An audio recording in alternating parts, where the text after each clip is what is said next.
All right, so get this.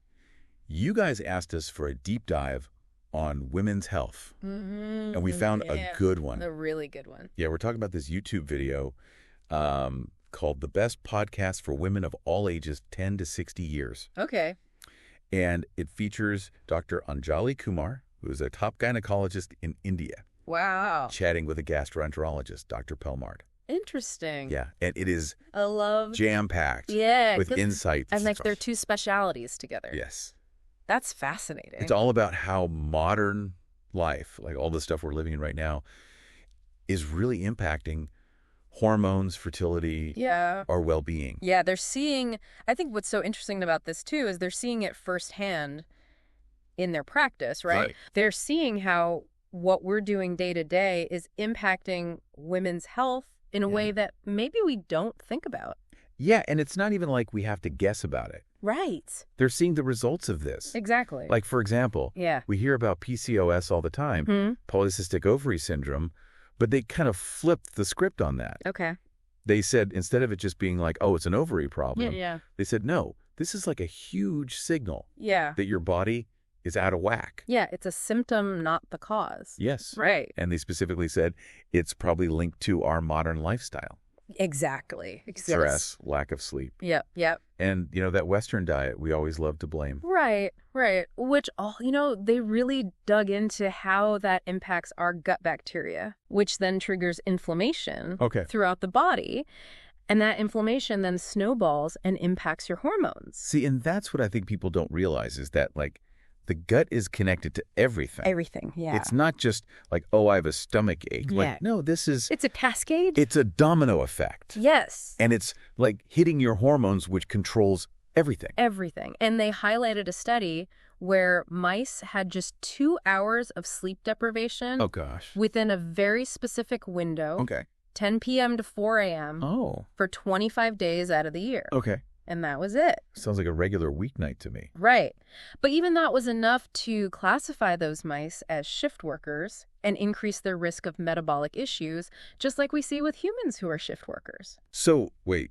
So you're telling me just 25 nights of bad sleep? Yeah. And they were very specific about that window, 10 to 4. Oh, wow. I mean, think about how many nights we're not getting a solid night of sleep. Okay. That's eye-opening. Right. Like, I'm already connected the dots, bad sleep, inflammation, boom, PCOS. Exactly. And they said that Dr. Kumar, she's seeing this in her practice. Like, some alarming trends. And we're talking young girls, like as young as 8? 8? 8 years old, hitting puberty way earlier than expected. That's incredibly young. It is. And they're attributing this early onset to things like childhood obesity. Again, diet. Okay. Dr. Kumar, she even compared it to, like, back in the day, how samosas, they were a treat. They weren't something you had every day. And now people are eating out multiple times a week, which is contributing to, conditions like PCOS. Yeah, our relationship with food has totally changed. Completely. And then on top of that, then they hit us with the skinny fat, which I had no idea. The skinny fat. It's so interesting, right? It's like, because you think, oh, you're thin, you're healthy. Right, you're good. But they're like, no. Yeah. If you've got high body fat percentage and low muscle mass, even if you're not overweight, you're considered 2FI. 2FI. I've never even heard that term. Thin outside, fat inside. Oh. Yeah. So, like, you look slim, but your insides are a mess. Exactly. Yeah. They say you're just as much at risk as somebody who, like, has a high BMI. Right. Your body composition internally is the same. Oh. Wow. Okay. And even Dr. Powell was like, I fell into that category. After I lost weight through fasting, I realized I was skinny fat. Oh, wow. So even the experts are, like, figuring it out. It's a journey for everybody. Which I kind of find comforting. It is. It's reassuring that, this is an ongoing process for all of us to really understand our bodies and how our lifestyle choices impact that. Totally. And speaking of journeys, they had a really interesting take on menopause. Yeah. They weren't framing it as like, oh, this is the end, Right. I know it's a transition, but embrace it. Oh, You can transition with like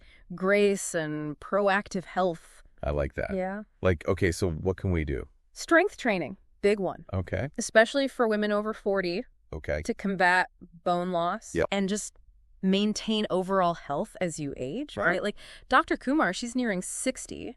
And she said she's in the best shape of her life after menopause. Oh, thanks to consistent strength training and yoga.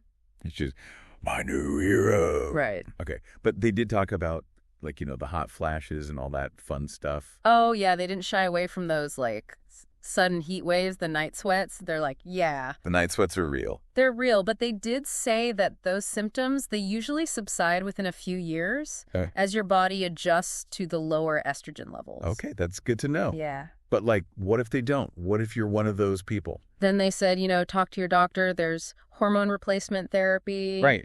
Or HRT. Yeah. But they were very clear that it's not one size fits all. Right. And you really need to have that conversation with your doctor to see if it's right for you. Yeah, which is good advice for anything, honestly. Oh, for sure. Like, don't just, like, self-diagnose on WebMD. Right, right. Like, talk to your doctor. Talk to your professional, yeah. Yeah. And then they also were big on, proactive health, so like bone density tests. Yes, the DEXA well, scan. The DEXA scans, yeah. They said every woman after 40 should get one. At least once. And then if you're showing signs of bone loss, then you got to do it, like, annually. Exactly. And again, Dr. Kumar, she shared her own experience. She went through early menopause at 41. That is early. Yeah. Like, whoa. But she feels healthier and stronger now than she ever did before menopause. And she attributes it to, being proactive, taking care of her health, exercising, particularly that strength training. So it's like she's saying, hey, this is normal. Yeah.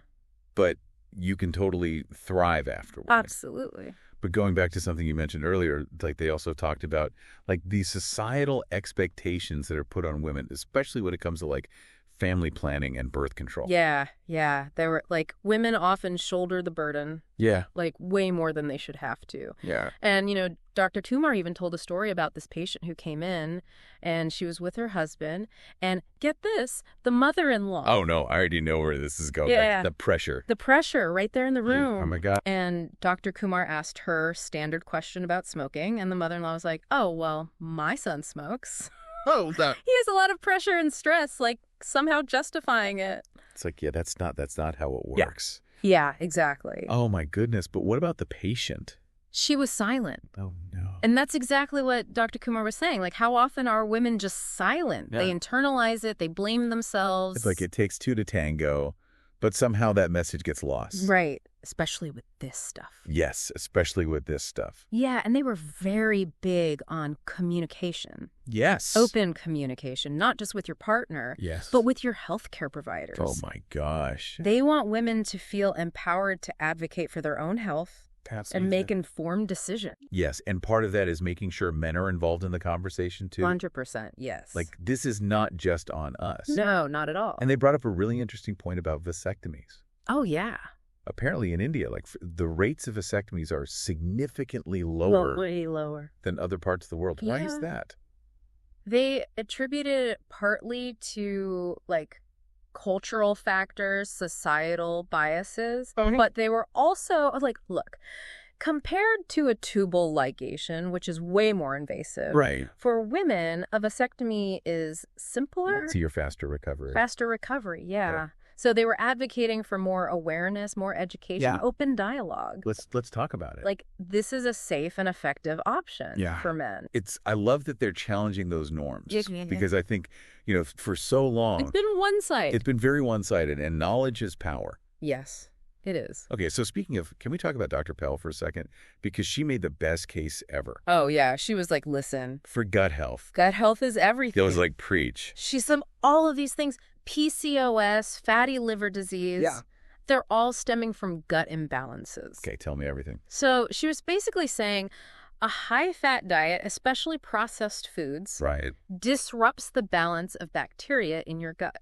Which, again, goes back to what you were talking about. About how our diet has changed. Exactly. And she kept mentioning this one bacteria called bacteroids. Bacteroids. What is that? So it's this bacteria that basically thrives off processed foods. Oh, great. So the stuff we shouldn't be eating. Right. And then it just releases all these inflammatory compounds. Inflammation. It's like the word of the day. Right. It's like everywhere. It's everywhere. But when your gut is inflamed, that sets off like a chain reaction. Oh, God. Throughout your body, like your hormones, your metabolism, it all gets messed up. Oh, wow. So it's not just about what you eat. It's about what it's doing to your gut. Exactly. And then how that's affecting everything else. Exactly. And she also talked about not just high-fat diets, but also too much protein. Oh. Especially from supplements. Really? Because we're always told protein, protein, protein. In moderation, yes. Okay. But she was saying too much, especially those branch-chain amino acids, I think that's how you say it, that are found in a lot of protein supplements. They can actually fuel the growth of bacteria that worsen insulin resistance. Oh, wow. Okay. Yeah. So it's not just about cutting out the junk. It's about being mindful of what you're replacing it with, too. Exactly. Oh, my gosh. Okay. Balance is key. Yeah. And Dr. Kumar, she was the one who said, focus on having like one type of cereal, one lentil, one fruit, one vegetable with each meal. It's so simple. Right. But I bet it makes a huge difference. I think so, too. Because you're getting such a variety that way. You are. And you're emphasizing those whole foods, which we know are good for your gut. Yeah, go back to the basics. Like, why do we overcomplicate things? I don't know. You know? I know. Just eat your fruits and vegetables, people. Exactly. They were both adamant about that. Like, if people just ate real food and moved their bodies more. So many of these health issues would just go down. Right. Significantly. Guys, it's so simple. It's so simple. It's like common sense. It really is amazing, though, like how those small changes make a big difference. Yeah. But it's not always easy, right? No. Like, it's so easy to get, like, overwhelmed and confused. 100%. Because it's like, oh, should I be gluten-free, vegan, intermittent fasting, keto? Like, what are we supposed to do? I don't, like, it's too much. Yeah. So, I mean, I think that's why I appreciated them bringing it back to basics. Yeah. Like, eat real food, move your body. Manage your stress. Manage your stress. Yeah. Like it's simple. Simple stuff. It's not sexy, but it works. No, it's not a fad diet. Yeah. It's really about creating a lifestyle. That's sustainable. Exactly. Yeah, and I think it's about tuning out the noise. Yes. And like really listening to your body. 100%. It knows what it needs. Yeah, and speaking of listening to your body, they were very big on, regular screenings, early detection. Yes. Especially with things like cervical cancer. Yeah, Dr. Kumar, like she was on a soapbox about pap smears. Yes. Like everybody get a pap smear. It's so important. Starting at 21? 21, yeah. And like it pains. They can literally like that's life-saving. Life-saving early detection is key. Yes. Before it develops into something worse. And they were also really big on the HPV vaccine.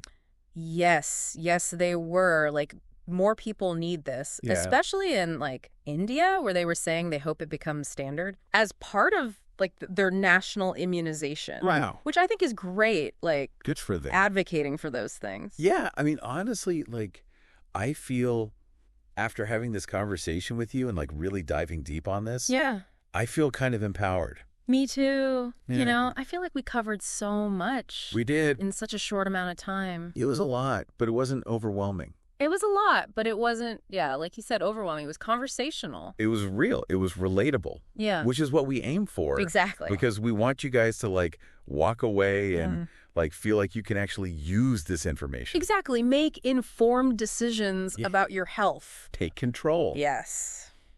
Well, this has been awesome. It has. This was a good one. As always, thank you to you, dear listener, for joining us. Thank you. For this deep dive into women's health. So important. We hope you learned something. We hope you feel empowered. We hope you feel inspired. Yes. And just remember, your health is your wealth. It is. Advocate for yourself. Ask questions. Ask questions. Don't be afraid. Don't just take things at face value. Yeah, get curious. Until next time. We'll be here. Stay curious.